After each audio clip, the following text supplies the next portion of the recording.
Baik, Assalamualaikum warahmatullahi wabarakatuh. Izinkan kami dari kelompok 2 untuk mempresentasikan mengenai progres kami di manajemen komunikasi ini di proyek Soho dan apartemen Upper West BSD.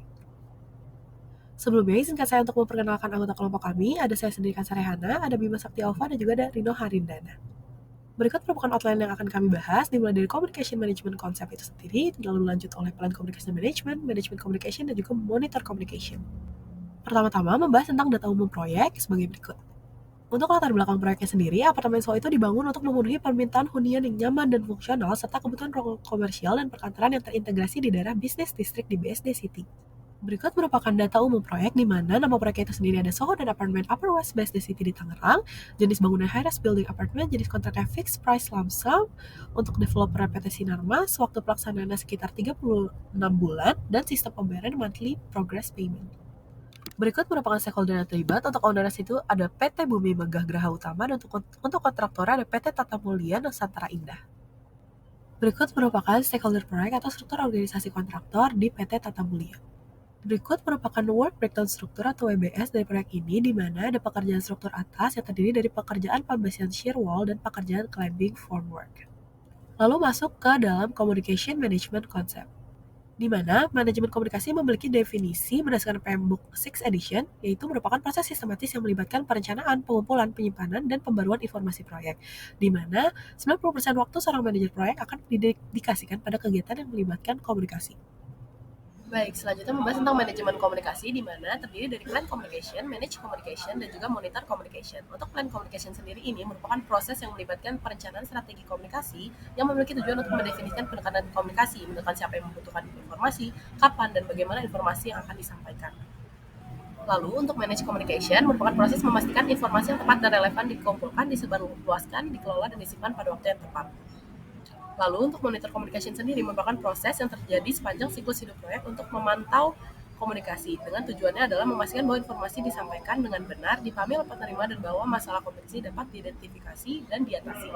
Selanjutnya masuk ke materi Plan Communication Management. Oke, dalam proses Plan Communication Management terdapat beberapa proses, yaitu ada input, tools and technique, dan output. Dalam proses input ini, salah satu komponennya itu adalah Project Management Plan, di mana dalam proyek ini Soho and Apartemen Upper West BSD terdapat satu dokumen, yaitu bernama RMP atau Rencana Mutu Proyek, di mana dokumen ini mencakup berbagai macam informasi, yaitu salah satunya ada informasi proyek, struktur organisasi proyek dan uraian tugasnya masing-masing, sasaran mutu dan K3, dokumen referensi yang terdiri dari daftar prosedur, daftar IK atau instruksi kerja, standar peraturan, dan metode kerja. Untuk schedule sendiri juga terdapat master schedule, schedule pelaksanaan, schedule dan list approval material, schedule pembuatan shop drawing, schedule pengadaan material, schedule alat, schedule penunjukan subkon, dan schedule manpower. Ini ada flowchart kegiatan pelaksanaan proyek, proses-proses yang dipengaruhi dan mempengaruhi lingkungan kerja, rencana inspeksi dan tes untuk material, rencana inspeksi dan tes untuk proses pekerjaan, pengamanan barang terpasang, daftar rencana kerja peralatan, daftar fasilitas kerja, temporary site layout atau site plan, dan yang terakhir itu adalah form yang digunakan di proyek. Satu dokumen lain yang ada dalam proses input itu biasanya adalah OPA, Organizational Process Asset, yang mana dokumen ini adalah merujuk pada aset-aset yang dimiliki oleh organisasi atau sebuah perusahaan dan digunakan dalam pengelolaan proyek. Bisa mencakup rencana, proses, kebijakan, prosedur, dan basis pengetahuan yang spesifik. Dan dalam proyek Soho and Apartemen Upper West BSD, memang dalam proyek ini tidak ada dokumen terkait OPA secara spesifik. Namun sebenarnya apa yang tertuang tadi, dokumen RMP tadi, sudah mencakup komponen-komponen yang ada di dalam OPA. Di dalam dokumen RMP terdapat bagian-bagian dokumen referensi yang terdiri dari prosedur, instruksi kerja, dan standar dan metode kerja spesifik, di mana pihak kontraktor, yaitu PT Tata Mulia, sudah merincikan dalam bentuk prosedur, IK, dan standar dan metode kerja tersebut. Jadi memang tidak ada dokumen OPA secara spesifik, namun pihak kontraktor, yaitu PT Tata Mulia, sudah merincinya dalam sebuah file yang bisa diakses oleh seluruh pegawai Tata. Dokumen lain yang biasa terdapat dalam proses input itu adalah EEF atau faktor lingkungan perusahaan, di mana dokumen ini merujuk pada kondisi-kondisi yang tidak dapat dikendalikan oleh tim proyek dan dapat memberikan pengaruh, pembatasan, atau arahan dalam pelaksanaan proyek. Kondisi ini dapat bersifat internal atau eksternal terhadap organisasi tersebut. Dan dalam proyek Soho and Apartemen Upper West BSD ini memang kami selaku penulis tidak dapat menemukan dokumen khusus terkait EEF. Namun dalam RMP di sini terdapat dokumen yang berjudul proses-proses yang dipengaruhi dan mempengaruhi lingkungan kerja. Sehingga pada dokumen tersebut memang terdapat daftar pekerjaan beserta faktor yang mempengaruhinya, sehingga dinilai dokumen yang ada di dalam RMP ini mirip dengan dokumen EEF. Selanjutnya masuk ke bagian tools and technique, di mana pemilihan teknologi komunikasi didasarkan pada kebutuhan informasi, ketersediaan, dan kehandalan teknologi, kemudahan penggunaan, lingkungan proyek, serta sensitivitas dan kerahasiaan proyek. Memastikan bahwa metode transfer informasi yang digunakan efektif dan sesuai dengan kondisi proyek. Tools and teknik dalam melakukan metode komunikasi terdapat 3 jenis metode komunikasi, yaitu adalah push, ada pull, dan interaktif. Dan tentunya dalam proyek Soho Apartemen Upper West BSD di sini menerapkan ketiga metode ini. Misalnya contoh seperti push, bisa seperti dokumen lembar quality check, atau seperti pull di mana terdapat portal web atau e-learning yang memang dirancang dari PT Tata Mulia di kantor pusat untuk membuat sebuah dokumen atau portal web yang bisa diakses oleh seluruh pegawai Tata, yang biasa berisi instruksi kerja atau beberapa dokumen penting lainnya. Dan untuk interaktif di sini tentunya ada pertukaran informasi secara langsung seperti pertemuan atau konferensi video. Ini terdapat lebih detail terkait komunikasi interaktif di proyek, seperti misalnya selalu ada morning briefing setiap paginya, lalu ada safety morning yang mungkin fokusnya lebih ke K3, dilakukan setiap Selasa dan Jumat, lalu ada safety meeting yang selalu dilakukan setiap hari Jumat, membahas apa yang ada evaluasi dari sisi K3 selama di proyek selama seminggu. Lalu juga ada weekly meeting bersama owner, di mana pihak kontraktor yaitu PT Tata Mulia menyampaikan progres pekerjaannya kepada pihak owner yaitu PT Bumi Megah Geraha Utama.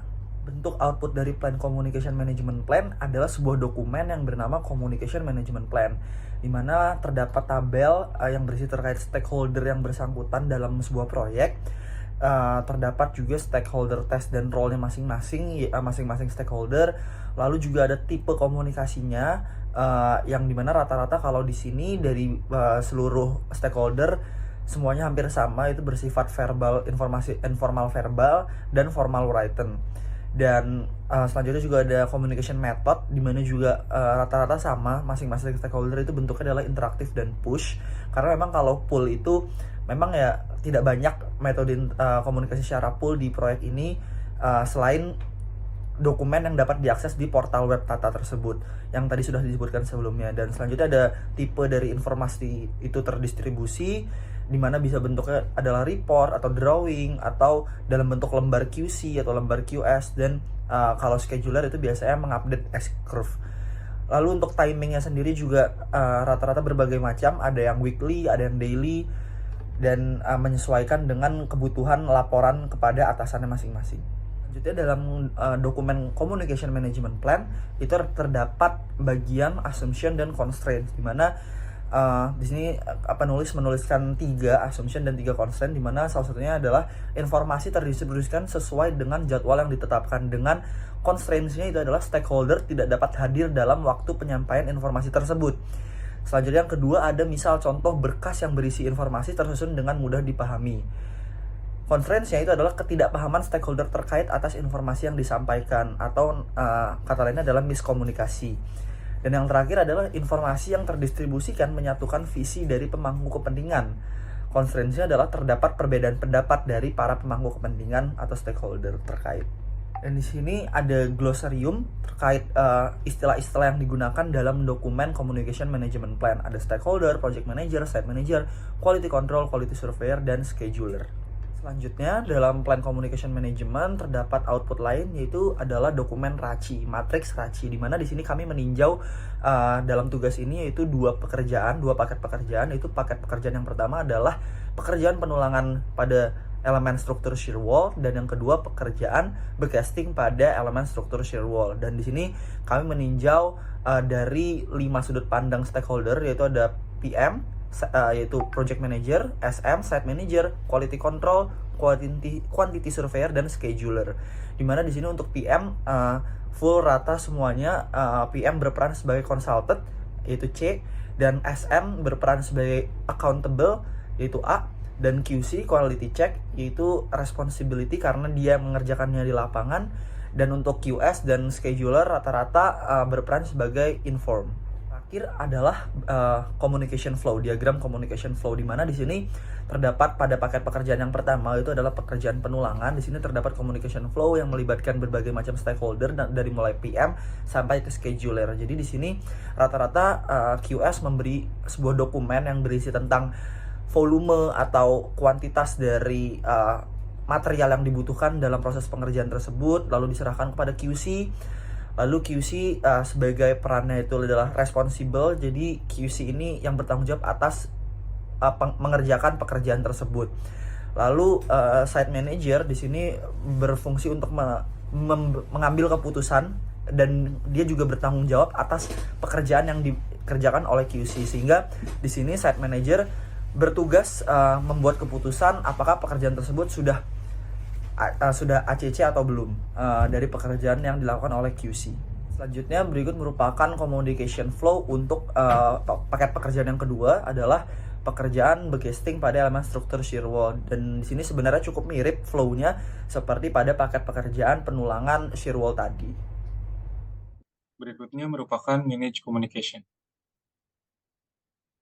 Work breakdown structure atau paket pekerjaan yang akan saya bahas terlebih dahulu merupakan pekerjaan pembersihan shear wall, di mana pada proses distribusi informasi diperlukan 3 poin penting. Yang pertama merupakan pengumpulan informasi yang terdiri dari pengumpulan data mengenai spesifikasi pembersihan, serta memastikan kepatuhan dan spesifikasi dengan standar proyek. Kemudian diperlukan distribusi informasi dengan benar, di mana pada tahap ini diperlukan pembagian data kepada tim desain, manajer konstruksi, tim pemasangan, dan juga tim kontrol kualitas. Kemudian diperlukan juga penggunaan alat komunikasi seperti gambar RICI, spesifikasi, jadwal, dan laporan inspeksi. Terakhir merupakan konfirmasi, di mana diperlukan adanya konfirmasi dari pihak terkait setelah menerima informasi, dan juga untuk melakukan tindak lanjut secara teratur untuk memastikan pemahaman dari informasi sudah baik. Kemudian di tahap ini terdapat beberapa faktor yang harus dipertimbangkan, di mananya diantaranya adalah teknologi, metode, sistem, dan laporan sebagaimana tertera pada PowerPoint. Pada poin teknologi diperlukan penggunaan perangkat lunak BIM atau Building Information Modeling untuk memberikan representasi visual yang mendetail atau merinci. Kemudian diperlukan juga pemanfaatan platform kolaboratif untuk pembaruan waktu nyata selama pemasangan. Kemudian perlu juga dipertimbangkan faktor metode untuk memastikan adanya pertemuan di lokasi untuk komunikasi yang efektif dan antara tim konstruksi. Kemudian diperlukan juga kepastian atau kejelasan teknis dalam bentuk komunikasi bagi insinyur dan desainer. Kemudian faktor sistem juga perlu diperhatikan, diantaranya bisa dalam bentuk penggunaan perangkat lunak manajemen proyek terpusat, dan juga menyimpan dan membagikan dokumen terkait spesifikasi besi, jadwal pemotongan, rencana pemasangan, dan lain-lainnya. Serta diperlukan juga ada sistem yang memfasilitasi kolaborasi dan komunikasi secara real time. Kemudian terakhir laporan, di mana laporan pekerjaan besi tulangan diperlukan untuk dibuat sekomprehensif mungkin, yang contohnya dalam informasinya termasuk spesifikasi baja, jadwal pemotongan, kemajuan pemasangan, dan juga temuan quality control. Terakhir diperlukan adanya sorot penyimpangan, di mana ada tindakan korektif dan juga lain. Berikutnya merupakan form of information system atau bentuk dari sistem informasi yang digunakan pada proyek Upper West dan Soho BSD. Sebagaimana tertera pada PowerPoint, di dalam berkas tersebut merupakan dokumen instruksi kerja atau IK, di mana stakeholder yang secara langsung terlibat dalam pembentukan atau pengesahan dokumen ini adalah engineering manager, site manager, dan juga project manager.